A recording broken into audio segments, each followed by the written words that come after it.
Hi hello welcome back to our channel. నేను మీ పూజ. ఈరోజు నేను మీకు వెనిలా స్పాంజ్ కేక్ రెసిపీ చూపిద్దాం అనుకుంటున్నానండి. ఇది నేను ఓవెన్లో చేస్తున్నాను. దీనికి కావాల్సిన ఇంగ్రీడియంట్స్ వచ్చేసి షుగర్ పౌడర్, మైదా, 4 eggs, baking powder, baking soda, vanilla essence, oil ఏదైనా ఫ్లేవర్లెస్ ఆయిల్ తీసుకోవాలండి. లేదంటే మీరు బటర్ కానీ గీ కానీ యూస్ చేయొచ్చు. ఇప్పుడు ముందుగా మనం ప్రాసెస్లోకి వెళ్ళిపోదాము. ఫస్ట్ ఎగ్స్ని ఒక బౌల్లోకి తీసుకోవాలండి, బ్రేక్ చేసి. నేను ఇక్కడ 4 ఎగ్స్ తీసుకుంటున్నాను. మీరు కావాలంటే ఎగ్లెస్ కూడా చేయొచ్చండి. నేను ఆ రెసిపీస్ ముందు పోస్ట్ చేస్తాను. ప్రజెంట్ అయితే నేను ఎగ్తో చేస్తున్నాను. చాలామంది ఎగ్ స్మెల్ వస్తుంది అట్లా అంటారు, కానీ అట్లా ఏమి ఉండదండి. ఇక్కడ మనము ఒక చిన్న టిప్ ఏంటంటే, ఎగ్ బేక్ చేసుకునేటప్పుడు స్టార్టింగ్లోనే మనం కొంచెం వెనిలా ఎసెన్స్ యాడ్ చేసుకోవాలండి. అప్పుడు మనకి ఎగ్ స్మెల్ అనేది రాకుండా ఉంటుంది.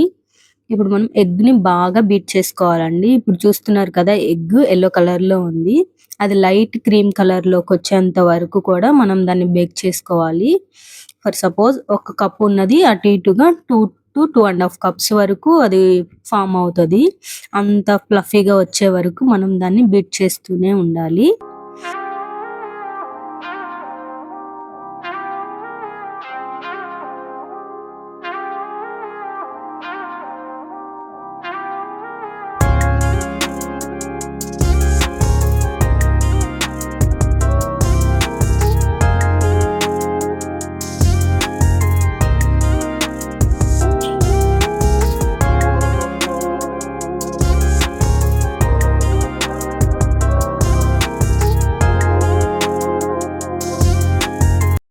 చూసారు కదండి, ఇక్కడ ఎగ్ మనకి 70% బీట్ అయిపోయింది. ఇప్పుడు మనం షుగర్ పౌడర్ యాడ్ చేసుకోవాలి.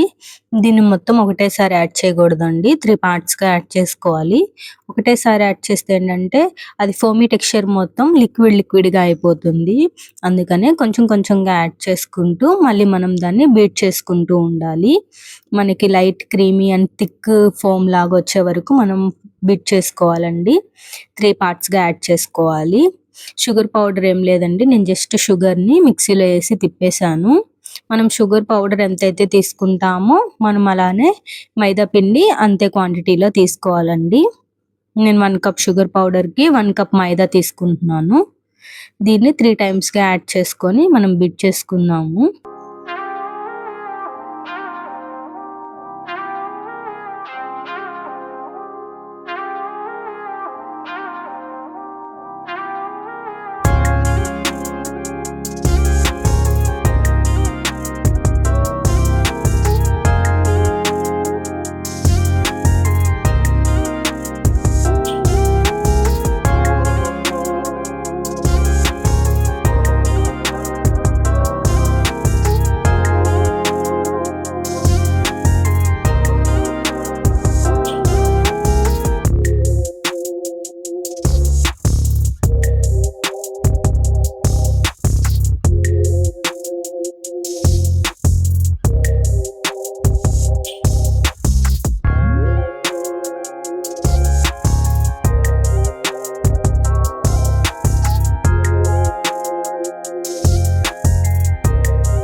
ఓకే అండి, ఇలా రావాలండి మనకి లైట్ క్రీమ్ కలర్లో. క్వాంటిటీ కూడా చూసారు కదా, మనం వేసినప్పుడు ఎంత ఉందో, ఇప్పుడు ఎంత ఇంక్రీజ్ అయిందో. ఇప్పుడు సేమ్ కప్తో నేను 1 కప్ మైదా వేస్తున్నాను. ఇది కూడా మనం ఒకటేసారి యాడ్ చేయకూడదండి, ఇది కూడా 3 టైమ్స్ యాడ్ చేసుకోవాలి. ఇందులోకి నేను 1/2 tea spoon baking soda add చేస్తున్నానండి. మనం బేకింగ్ పౌడర్ 1 స్పూన్ తీసుకోవాలి, బేకింగ్ సోడా 1/2 స్పూన్ తీసుకుంటే సరిపోతుందండి. ఇది వచ్చేసి బేకింగ్ పౌడర్ 1 స్పూన్ వేస్తున్నాను నేను. దీంట్లో హాఫ్ క్వాంటిటీ తీసుకోవాలండి బేకింగ్ సోడా వచ్చేసి. ఇప్పుడు దీన్ని కూడా మనం 3 పార్ట్స్గా ఇందులోకి వేసుకొని మనం మిక్స్ చేసుకోవాలి. ఇప్పుడు మనం ఈ పిండిని వేసేటప్పుడు మాత్రం మరీ ఎక్కువగా కలిపేయకూడదండి. జస్ట్ నార్మల్గా స్పాచులాతో కానీ దాంతో కలిపితే సరిపోతుంది. బీటర్తో కలిపితే ఏంటంటే పిండి చిమ్మేస్తూ ఉంటుందండి మొహం పైనకి. అందుకని బీటర్ పక్కకు పెట్టేసి మీ దగ్గర ఏదన్నా గరిటె కానీ ఏదన్నా ఉంటే దాంతో మిక్స్ చేసుకున్నా పర్లేదండి. ఉండలు లేకోకుండా మిక్స్ చేసుకోండి. కొంచెం కొంచెంగా పిండి మొత్తం కూడా ఇందులోకి యాడ్ చేసేసుకొని మిక్స్ చేసుకోవాలండి.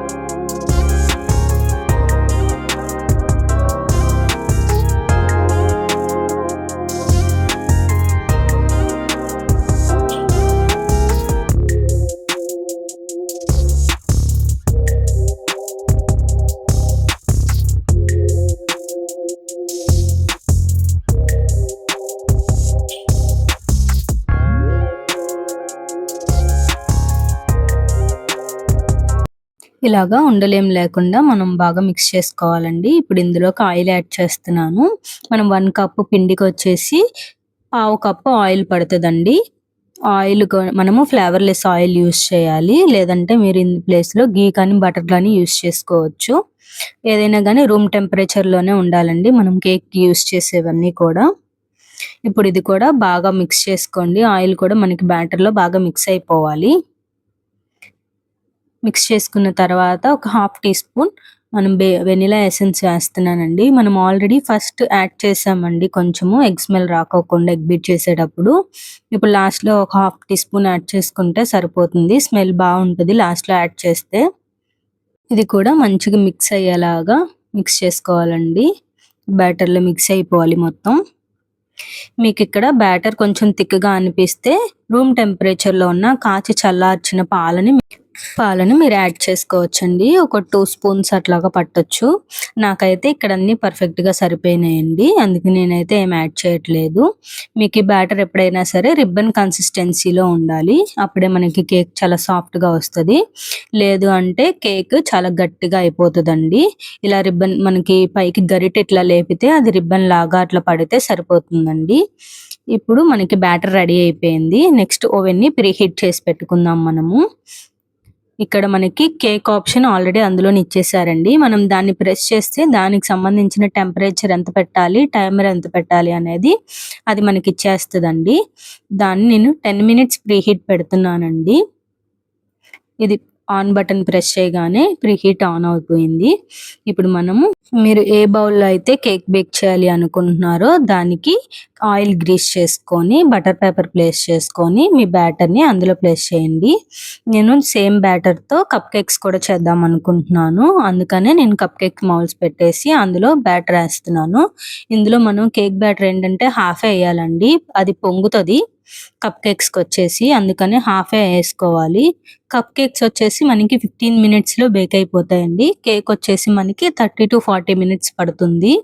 ఇక్కడ ఓవెన్ ప్రీహీట్ అయిపోయిందండి. నేను ఇందులో పెట్టేస్తున్నాను. కేక్ మీరు మధ్యలో 30 మినిట్స్ తర్వాత నుంచి ఎవ్రీ 5 మినిట్స్‌కి అట్లాగా ఒకసారి మీరు చెక్ చేసుకోండి. టూత్ పిక్ కానీ, నీడిల్ కానీ మనకి కుచ్చితే అది ఎంప్టీగా రావాలండి. దానికి ఏం బ్యాటర్ తడి తడిగా అట్లా ఏం లేకోకుండా మనకొచ్చిందంటే పర్ఫెక్ట్‌గా రెడీ అయిపోయినట్టేనండి. ఈలోపే మా కప్ కేక్స్ రెడీ అయిపోయాయండి. కానీ నేను వీడియో రికార్డ్ చేయాలనే సంగతి మర్చిపోయాను. మా కప్ కేక్స్ అన్నీ ఎంప్టీ అయిపోయినాయి ఆల్రెడీ. ఒకటి ఉన్నప్పుడు గుర్తొచ్చింది. ఇంక చూడండి ఎంత స్పాంజీగా వచ్చాయో కప్ కేక్స్ కూడా. మనం వేసిన బ్యాటర్ కూడా డబుల్ అవుతది. చూస్తున్నారు కదా లోపల దాకా స్పాంజీగా ఎలా కుక్ అయినాయో. సేమ్ రెసిపీతో మీరు కప్ కేక్స్ కూడా చేసుకోవచ్చు. ఇప్పుడు మన కేక్ కూడా అయిపోయిందండి. తీసి చూద్దాము ఎలా వచ్చిందో. చూసారా ఇది కూడా మనకి క్వాంటిటీ పొంగుతదండి. అందుకనే కొంచెం పెద్ద గిన్నెలోనే మీరు పెట్టుకోండి.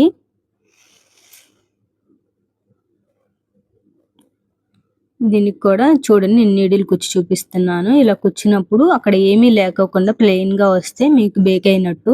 కొంచెం తడి తడిగా గానీ అట్లా ఏమన్నా ఉంటే ఇంకొక 2 మినిట్స్ బేక్ చేసుకుంటే మీకు సరిపోతుంది. మీరు సేమ్ రెసిపీ మీరు స్టవ్‌లో కూడా చేసుకోవచ్చండి.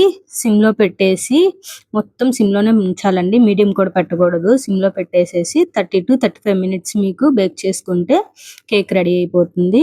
చూసారు కదా ఎంత స్పాంజీగా వచ్చిందో. ఇది వేడి మీద ఉన్నప్పుడు మాత్రం డీమోల్డ్ చేయకూడదండి. చల్లారిన తర్వాతే పాన్ నుంచి సెపరేట్ చేయాలి. ఇప్పుడు నేను కట్ చేసి చూపిస్తాను చూడండి. కేక్ అయితే చాలా టేస్టీగా స్పాంజీగా వచ్చిందండి. మీకు ఈ రెసిపీ నచ్చితే లైక్ చేయండి. ఎయిర్ ఫ్రైయర్‌లో మీకు ఎలాంటి రెసిపీస్ కావాలో కామెంట్ చేయండి. నెక్స్ట్ ఆ రెసిపీస్ చేయడానికి నేను ట్రై చేస్తాను. కేక్ అయితే చాలా టేస్టీగా ఉందండి. ట్రై చేసిన తర్వాత మీకెలా వచ్చిందో కామెంట్ చేయండి. ఓకే అండి. ఇంకో వీడియోతో మీ ముందుకొచ్చేస్తాను. మా వీడియోస్ మీరు మిస్ అవ్వకూడదంటే మా ఛానల్‌ని సబ్స్క్రైబ్ చేసుకోండి.